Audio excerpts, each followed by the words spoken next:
వర్షాలు పడక నీళ్లు రాక పంటలు ఎండిపోతున్న పరిస్థితి, ఈ రకమైన పరిస్థితులు రాష్ట్రంలో ఉన్నాయి. కానీ రేవంత్ రెడ్డి గారు మా ప్రభుత్వం మాత్రం డబ్బులు దంచుకునేందుకు కమిషన్లు, ప్రతిపక్షాల మీద కక్ష సాధించడం కోసం రాజకీయ కమిషన్లు. ఇవాళ ఏం జరుగుతుందో రాష్ట్రంలో ఎవరిని అడిగినా చెప్తారు.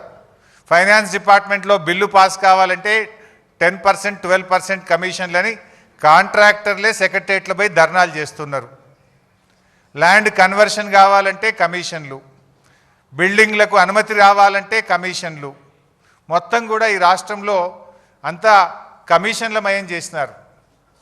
డబ్బులు దండుకోవడానికి కమిషన్లు, ప్రతిపక్షాల మీద మరి కక్ష సాధించడం కోసం మరొక వైపు కమిషన్లు.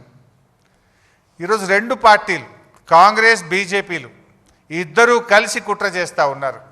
రెండు పార్టీలు కలిసి రాజకీయంగా ఇలా కక్ష సాధింపు చర్యలకు అటు కేంద్ర రాష్ట్ర ప్రభుత్వాలు ప్రయత్నం చేస్తూ ఉన్నాయి.